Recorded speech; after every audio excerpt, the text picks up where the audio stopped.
श्री कृष्णा श्री कृष्णा श्री कृष्णा श्री कृष्णा। गुरुर्ब्रह्मा गुरुर्विष्णु गुरुर्देवो महेश्वरः गुरु साक्षात् परं ब्रह्म तस्मै श्री गुरवे नमः।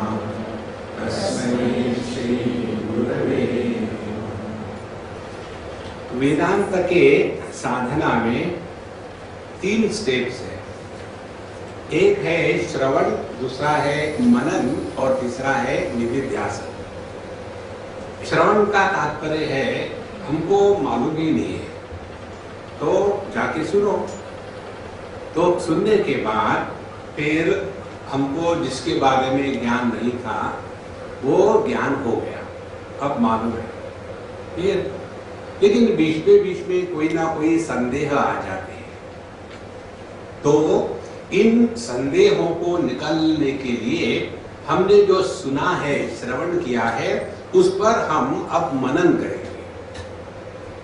मनन करने से जो हमने सुना था और उसमें जो हमको संदेह थे वो संदेह अब मिट गए।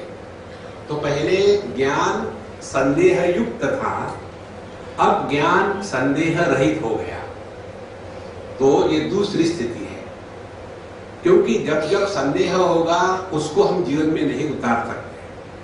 जैसे समझो आपको खाने को कुछ दिया और आपके मन में शंका आई कि ये ठीक है कि नहीं है, तो जैसे मन में शंका आई तो आप खाएंगे नहीं उसको। इसी प्रकार से जिस ज्ञान में कोई ना कोई शंका बनी हुई है वह ज्ञान हम अपने जीवन में उतार नहीं सकते।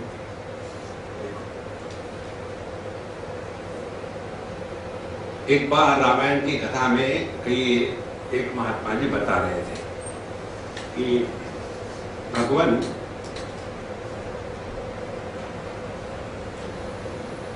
हनुमान जी ने अपने वानरों के साथ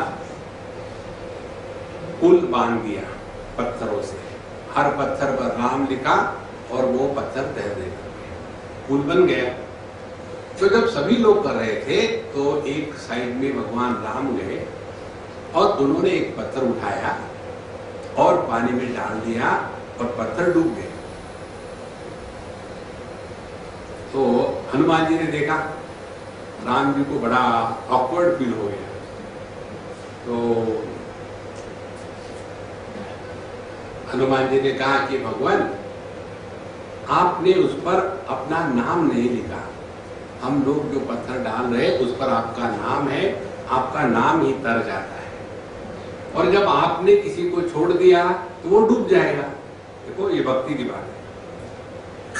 तो भगवान के नाम में इतनी शक्ति है कि भगवान से ज्यादा, ध्यान से सुनो, इसमें महत्व ना तो भगवान का है ना तो भगवान के नाम का है, महत्व है श्रद्धा का। यो ये श्रद्धा स एव सा। देखो भगवान की मूर्ति के सामने कितने हजारों लोग चले जाते हैं, सबको क्यों नहीं दर्शन होता? मूर्ति तो वही है। देखो जैसे सुगंध है, पुष्प है कोई, तो वो पुष्प के सुगंध को लेने के लिए हमको पुष्प पर श्रद्धा होने की आवश्यकता नहीं है, वो तो उसका गुण है। लेकिन यदि हमको पत्थर में भगवान का दर्शन करना है तो हमारे हृदय में श्रद्धा होवे कि इस पत्थर में प्रभु विराजमान है, तब जाकर के हमको परमात्मा का दर्शन उस पत्थर में होता है। इसीलिए ये श्रद्धा को जागृत करने के लिए पहले श्रवण किया, उसके पश्चात फिर मनन किया, तो अब कोई संदेह नहीं है। तो श्रवण मनन के द्वारा संदेह रहित ज्ञान की स्थिति हो जाती है। नहीं वो तो हो जाती है, लेकिन अभी विपर्य है। विपर्य माने नहीं, वो सब समझ में आ गया है कि गुस्सा नहीं करना चाहिए, गुस्सा नुकसानकारी है, लेकिन क्या करें, गुस्सा जाता नहीं ना, जब गुस्सा आ गया। तो इसको कहते हैं विपर्य की स्थिति। विपर्य माने उल्टा। तो उसके लिए क्या कहते हैं? उसके लिए कहते हैं निधिध्यासन। निधिध्यासन माने जो हमने सुना है उसको जीवन में उतारने का हम प्रयत्न कर रहे हैं क्या? तो जीवन में उतारने का प्रयत्न करना माने एक सिंपल टेक्निक आपको बताते हैं। अपने जीवन का प्रत्येक अनुभव यह हमारी आध्यात्मिक परीक्षा है। जब हम परीक्षा में जाते हैं तो तैयार होके जाते हैं ना। इसी प्रकार से जीवन की प्रत्येक घटना, प्रत्येक अनुभव हमारी आध्यात्मिक परीक्षा है, और उस आध्यात्मिक परीक्षा में पास होने के लिए यह श्रद्धा की आवश्यकता है। प्रभु हमारी देखभाल कर रहे हैं। अपने आप अपने पंचकोशों के परे चले जाओगे। और इसीलिए हम ये जो तत्वबोध ग्रंथ का अध्ययन कर रहे हैं, पहले श्रवण करेंगे, एक भाग श्रवण का होगा, दूसरा भाग मनन का होगा। इस पर हमको चिंतन करना है, इंटरेक्शन करनी है, ताकि कोई संदेह न बचा रहे। और उसके पश्चात तीसरी स्थिति आती है निधिध्यासन, माने यह जो संदेह रहित ज्ञान है उसको अपने जीवन में उतारना माने क्या? तो first is science, second is technology. Science applied in life is called as technology. यदि हमने इस ज्ञान को जीवन में अप्लाई नहीं किया तो हम पंडित बनेंगे, दूसरे को लेक्चर देंगे, लेकिन स्वयं फ्रस्ट्रेटेड रहेंगे। एक आदमी ने पीएचडी करी, हमने आपको कल भी बताया था पीएचडी करने वाले बेवकूफ। तो एक आदमी ने पीएचडी करी किस पर? नींद पर। नींद पर, निद्रा पर पीएचडी करी, और रोज रात को सोते समय नींद की गोलियां खानी पड़ती। नींद पर पीएचडी क्या कर रही है? नींद नहीं आती है क्या? सत्संग में चलेगा,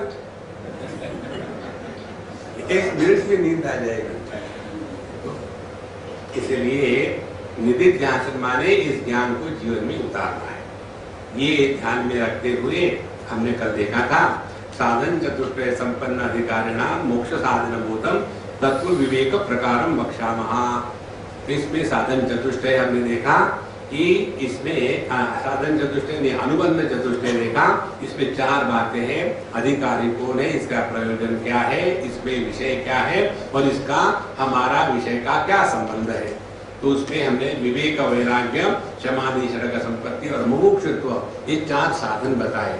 और उसके पश्चात हमने इनकी परिभाषा देखी। विवेक किसको कहते हैं, वैराग्य किसको कहते हैं, और समाधि साधन संपत्ति में देखा शमहा कहा, मनोनिग्रह, यहां तक हम आए। मनोनिग्रह माने मन के ऊपर नियंत्रण। नियंत्रण दो प्रकार से होता है, एक तो बाहर से और एक अंदर से।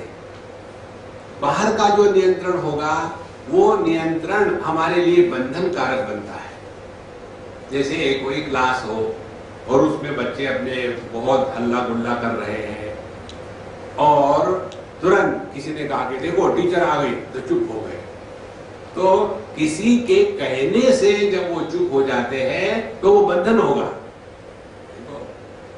इसीलिए जब व्यक्ति अपने मन पर निग्रह बाहर के परिस्थितियों के कारण करता है तो वो बंधन का कारण बन जाता है। और वही निग्रह मन का जब समझदारी के साथ होता है, तो समझदारी क्या है? दो बातों की समझदारी है। मन का निग्रह करना माने एक बात, मन को डिसिप्लिन में लाना है। जो मन डिसिप्लिन में नहीं है उसको आप कंट्रोल नहीं कर सकते। Discipline is the first thing in life. कहाँ जाते, क्या करते, क्या बोलते, क्या बोलना आवश्यक है क्या? तो पहला हो गया मन की डिसिप्लिन, और दूसरा हो गया मन को एजुकेट करना है, सिखाना है। ये दो बातें जब साथ साथ हो जाएगी तब जाकर के मनोनिग्रह होता है। फिर दमहा कहा, दम किसको कहते हैं? चक्षुरादि बाह्येंद्रिय निग्रह। तो जो हमारे इंद्रिय है, इंद्रियों पर निग्रह। देखो भगवान भगवद गीता के तृतीय अध्याय में अर्जुन के प्रश्न का उत्तर देते हैं। अर्जुन का प्रश्न था कि मनुष्य किससे प्रेरित होकर के पाप के कर्म में प्रवृत्त होता है, न चाहते हुए भी। उस समय भगवान कहते हैं कि इसका कारण काम एष क्रोध एष रजोगुण समुद्भवः। तो यह काम यानी क्रोध है। काम और क्रोध एक ही है। जैसे एक सिक्के के दो साइड होते हैं, इसी प्रकार से काम क्रोध हमेशा साथ साथ रहते हैं। कामना पूरी हुई तो लोभ बढ़ा, कामना पूरी नहीं हुई तो क्रोध आया। तो यह जो काम है इसका निवास स्थान 3 स्थानों में बताते हैं। इंद्रियाणि मनोबुद्धि अस्य अधिष्ठान उच्यते। यह कामना इंद्रिय मन बुद्धि इन तीनों में रह करके हमारा सत्यानाश कर देता है। तो पहले तो इंद्रियों को जीत लिया, इंद्रियों को जीत लेने के बाद फिर वो मन पर आक्रमण करता है, फिर व्यक्ति सेंटिमेंटल बन जाता है, इच्छा पूरी नहीं हुई तो। और यदि ऐसा होता गया तो फिर यही काम मन से हट करके अब प्रवेश करता है बुद्धि में, और बुद्धि में प्रवेश करने के बाद व्यक्ति अपने कामना को पूरा करना अपना अधिकार समझता है। और फिर करप्शन कौन नहीं करता, सभी करते हैं। इसीलिए हमने किया, ऐसी गलत विचारधारा शुरू हो जाती है। इसीलिए मनोनिग्रह होने के पश्चात दमः, हमको अपने इंद्रियों पर निग्रह करना ये अत्यंत आवश्यक है। इसी के द्वारा हम अपने जीवन को संतुलित और नियम से बना सकते हैं। समाधि षडक संपत्ति में ये दूसरी संपत्ति हो गई। तीसरी संपत्ति उपरमः। उपरमः कहा, हमारा उपरम माने क्या? उप माने नजदीक, रम माने रमण करना। हमको अपने पास रहना है, भटकना नहीं दुनिया में। जब हम किसी भी वस्तु का, विषय का, देश का, काल का, परिस्थिति का चिंतन करते हैं, विचार करते हैं, तो हम अपने ही मन के वृत्तियों के द्वारा अपने आप से दूर भटकने लग जाते हैं। देखो, आप यहाँ बैठे हैं और आपके मन में विचार आया कि मैंने वो रिजर्वेशन किया था, पता नहीं मिलता है कि नहीं, अभी तो वेटिंग लिस्ट चल रही थी, पता नहीं इन लोगों ने क्यों इतना 120 दिन 6 महीने के पहले रिजर्वेशन, कैसे संभव है? कहाँ बैठे? सत्संग। इसलिए उपरम अपने पास है कि भटक रहे। तो उपरम कब होगा? जब शम दम हो जाएगा, तब उसका प्रभाव हम अब बाहर भटकना इंद्रियों के माध्यम से बंद कर देंगे। और जितना हम दुनिया में भटकना बंद कर देंगे उतना अपने स्वरूप के पास है। उपरमः कहा स्वधर्म अनुष्ठानमेव। तो उसको कैसे जीवन में उतारे, उसके लिए कहते हैं कि हम अपने अपने कर्तव्य कर्मों में लगे रहेंगे तो अपने आप दुनिया से हट जाते हैं। देखो, उटपटांग व्यक्ति उटपटांग बातें इसलिए करता है कि उसके पास कोई रिस्पॉन्सिबिलिटी नहीं है। यदि हमको अपने सभी कर्म स्वयं को करने हैं, अपने रिस्पॉन्सिबिलिटी कर्तव्य निभाना है, तो बाहर भटकने के लिए समय कहाँ मिलेगा? इसीलिए अपने आप को अपने कर्तव्य कर्मों में जो लगा के रखता है वही व्यक्ति अपने स्वरूप के पास बड़े आसानी से रहता है। उपरमः। उसके पश्चात तितिक्षा का। तितिक्षा किसको कहते हैं? शीतोष्ण सुख दुखादि सहिष्णुत्वम। सबसे बड़ी साधना है सहन शक्ति को जागृत करना। अपने शिरडी से बाबा कहते हैं श्रद्धा सबूरी। सबूरी माने पेशेंस, पेशेंस माने सहन शक्ति। व्यक्ति को सहन शक्ति बड़ी आवश्यक है। तो ये सहन शक्ति को, किसकी सहन शक्ति किसके लिए? शीत उष्ण सुख दुखादि। जीवन में ये बात स्पष्ट समझ लो, पूरी दुनिया जो है ये द्वंद्वों में रहती है। सुख होगा तो दुख होगा, लाभ होगा तो हानि होगी, अपना होगा तो पराया होगा, जन्म होगा तो मृत्यु होगा, मित्र होगा तो शत्रु होगा, राग होगा तो द्वेष होगा, ठंडक होगी तो गर्मी होगी। तो ये दुनिया का जो फैब्रिक है ये ऐसा ही बना हुआ है। यदि ये कल्पना करें कि हमारे जीवन में केवल सुख ही सुख आवे तो ये अपनी गलती है। यदि ये कल्पना करें कि हमारे जीवन में केवल मित्र ही मित्र आवे तो ये अपनी गलती है, किसी और की गलती नहीं है। देखो महाराज, तो हमको करना क्या है, यही सहिष्णुत्वम, जीवन में जैसी भी परिस्थिति आ जाए उसको सहने की जो क्षमता है, उस सहने की क्षमता को कहते हैं तितिक्षा। शंकराचार्य भगवान विवेक चूड़ामणि में इसी की परिभाषा भिन्न प्रकार से देते हैं। वहां कहते हैं सहनम सर्व दुखानाम अप्रतिकार पूर्वकम, प्रतिकार नहीं करना है। प्रतिकार करना माने इसने मुझे कष्ट दिए, उसकी मैं टांग तोड़ के रखूंगा, प्रतिकार हो गया। अपने आप को बचाओ। देखो, इसीलिए हमने आपको एक कहानी बताई थी, याद होगा। एक कुत्ता निकला बंबई से लोनावाला जाने के लिए, उसने गणित किया 6 दिन में पहुंच जाएंगे, पैदल जाएंगे। तो पहले दिन निकला और अपने बांद्रा से निकला, तो उसने सोचा पहुंचते पहुंचते हम समझो